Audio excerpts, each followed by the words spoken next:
मैं आपके पास आना चाहता हूं। ये बजट तो वैसे मरकजी बजट है, मरकजी हुकूमत का बजट है, लेकिन जम्मू कश्मीर के लिए क्या रोशनी इसमें आपको नजर आ रही है? जो सीधे लफ्जों में वो यही है सवाल कि कैसा रहा ये बजट। देखें, ये जो मौजूदा मरकजी सरकार का बजट है, इसको आप जब इसका जायजा लेते हैं तो इस वक्त जो एक मुल्की सतह पे नहीं लेकिन बैनुल अक़वामी सतह पर एक सूरत हाल बनी हुई है। जी। इस वक्त एक कन्फ्लिक्ट का माहौल आपको इंटरनेशनल लेवल पे नजर आता है।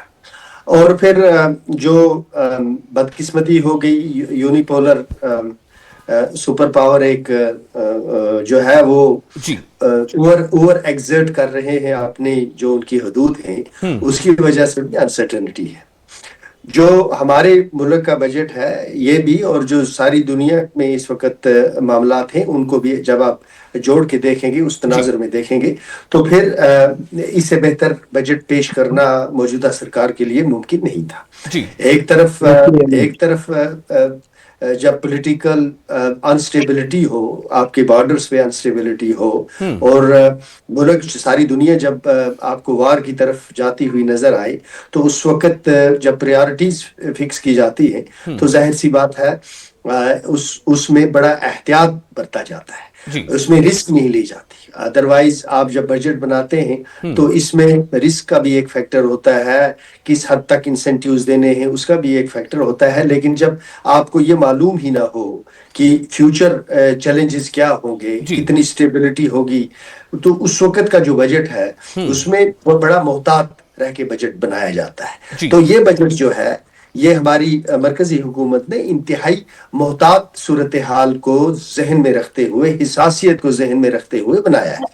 इसकी प्रायोरिटीज भी उसी तरह की हैं। देखें, एक तरफ ये चाहते हैं कि जो स्पेंडिंग हो वो फजूल खर्ची की सूरत में ना हो। दूसरी तरफ इनकी प्रायोरिटी ये है कि मुल्क में रोजगार के वसाइल भी होने चाहिए, क्योंकि ये जो ऐसे बजट, ऐसे अखराजात को क्या करना है अगर वो एम्प्लॉयमेंट को जनरेट ना कर सके, अगर वो इकॉनमी को कंट्रीब्यूट ना कर सके, अगर वो इंफ्रास्ट्रक्चर को बिल्ड ना कर सके, अगर वो सोशल सेक्टर में आपको राहत ना पहुंचा सके।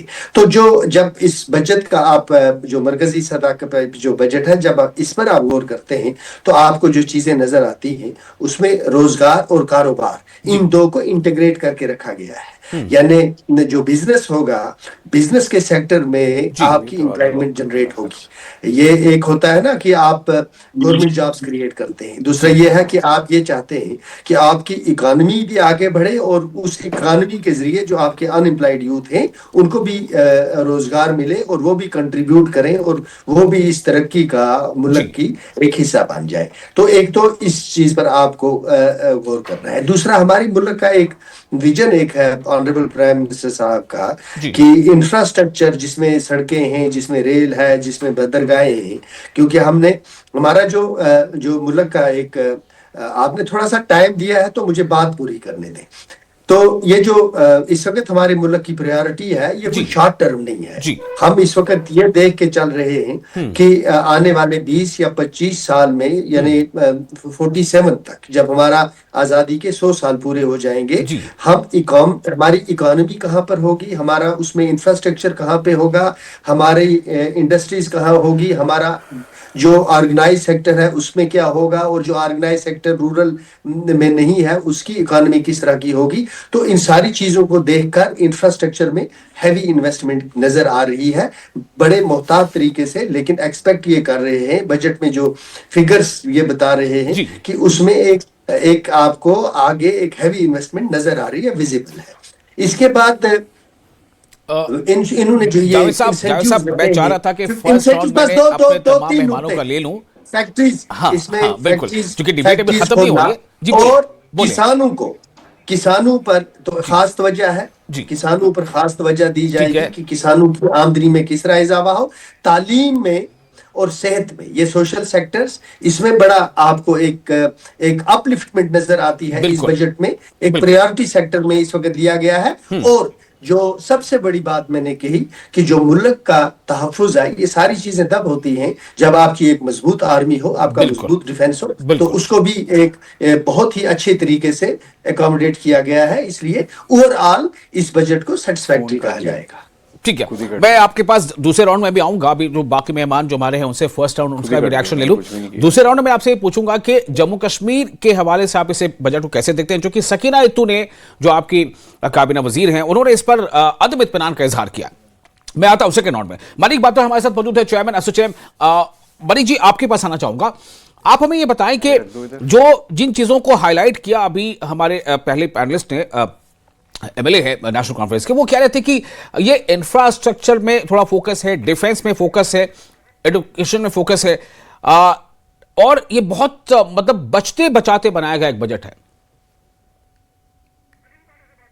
जी अनिल, आप मेरी आवाज सुन पा रहे हैं? अनिल पांडे, इकोनॉमिस्ट। अनिल पांडे जी, आप मेरी आवाज सुन पा रहे हैं? हाँ जी, हाँ जी, हाँ जी, जी। मैं आपसे ये सवाल करता हूं। जी जी, हाउ डू यू जरा फिर रिएक्ट? से रिपीट करेंगे, जरा फिर से रिपीट करेंगे सवाल को। कैसा रहा ये बजट? सीधा सवाल, कैसा रहा ये बजट? बहुत अच्छा। जो आजकल पूरे विश्व के परिदृश्य में देखा जाए, जो आजकल जो वैश्विक परिस्थितियां बनी हुई हैं और हमारे भारत के पड़ोसी मुल्कों में और हर जगह लगभग पूरे विश्व की आर्थिक स्थिति जहां बहुत खराब है, जी वहां इस तरह का बजट दे पाना उम्मीद से अच्छा बजट है। और ये सरकार की दृढ़ इच्छा शक्ति को दर्शाता है, विल पावर को दर्शाता है। सरकार ने हर सेक्टर के लिए पूरी व्यवस्था की है। और एक चीज जो इस समय विशेष ध्यान देने की बात थी, जिसपे पूरी दुनिया का जोर है, 3 सेक्टर्स को टच करना, जिसमें एक रेयर अर्थ मिनरल्स है, हाँ दूसरा एआई है, तीसरा आपका ग्रीन एनर्जी पे है। जी तीनों सेक्टर को किया है। फिर आपको हर जिले में गर्ल्स हॉस्टल दिया है, 3 एआईएम दिया, 3 एआईएम्स दिया है, मिनरल कॉरिडोर बनाया है, 7 हाई स्पीड रेल कॉरिडोर बनाया है, 20 नए एचएच बनाए रहे हैं, 22 नए जलमार्ग बना रहे हैं, छोटे शहरों के विकास के लिए हो रही है। तो तमाम तरह के ये हमारे बूस्टर डोज साबित होगा इकोनॉमी के लिए, एमएसएमई के लिए। कोई ऐसा सेक्टर बचा नहीं जिसको दिया ना हो। जी अब रहा सवाल, एम आई ऑडिबल?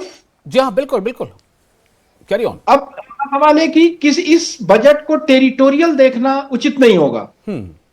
अब इस बजट को इस नजरिए से भी देखें कि आपके भारत की जो जीडीपी है, जो एक्सपेक्टेड जीडीपी थी इस साल के लिए, इस फाइनेंशियल ईयर के लिए, जो 31 मार्च को खत्म होने जा रहा है, जी 6.8 टू 7.2, वो उसको हम अचीव कर रहे हैं, उससे ज्यादा ही जा रहे हैं। $700 बिलियन की आपकी विदेशी मुद्रा का भंडार है। जी तो ये सब चीजें बताती है, रोजगार के क्षेत्र में वृद्धि है। और सबसे बड़ी बात, महंगाई दर को इस सरकार ने लगातार काबू में रखा है। जी जो अगर आप आंकड़ों पे विश्वास करेंगे तो आंकड़े ये बोलते हैं कि महंगाई दर सरकार के नियंत्रण में है। तो इन सारी चीजों को अगर इसको समग्रता से देखेंगे तो बजट बहुत अच्छा है। और वो भी इस स्थिति में जबकि चारों तरफ दुनिया में चारों तरफ आग लगी हुई है, सारा पूरा विश्व आर्थिक अस्थिरता के दौर से गुजर रहा है। ऐसे में देश के विकास को ध्यान में रखते हुए, हमारी जरूरतों को ध्यान में रखते हुए सरकार ने जो बजट की दिया है, वो निस्संदेह इसकी सराहना की जानी चाहिए। ठीक है। नाउ नेक्स्ट हमारे जो पैनलिस्ट है मानिक बात्रा, मैं आपके पास आता हूं। मैं चाह रहा हूं कि फर्स्ट रिएक्शन आपका जो भी हमारे पैनलिस्ट उनसे मैं ले लूं। मानिक बात्रा जी, अगर आप मुझे सुन पा रहे हैं, मेरा पहला सवाल सीधा यही है कि कैसा रहा ये बजट इन टर्म्स जो आप जी इसे देखते हैं, इन जो बाजार के मद्देनजर जो सवाल आ रहा था कि बाजार में पैसे का मूवमेंट ज्यादा हो, एक्सपेंडिचर की तरफ लोग थोड़ा ध्यान दे, ये सब को मिलाकर के आपको क्या लग रहा है?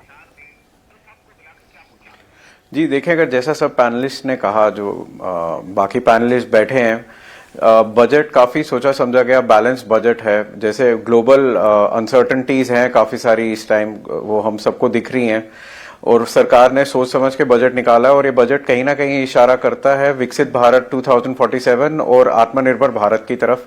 मतलब MSMEs करंटली इसको ऐसे समझा जाए, मैं सॉरी आपको इंटरप्ट कर रहा हूं, कि जो अभी वर्ल्ड में जो सिचुएशन बनी हुई है, कहीं ना कहीं ये बजट हमारा उससे प्रभावित होता नजर आ रहा है। जी देखिए, हमने अभी रिसेंटली जो गवर्नमेंट ऑफ इंडिया ने FTA साइन किए हैं, जो मदर ऑफ ऑल डील्स, अभी एक EU के साथ भी साइन किया है। हाँ हाँ।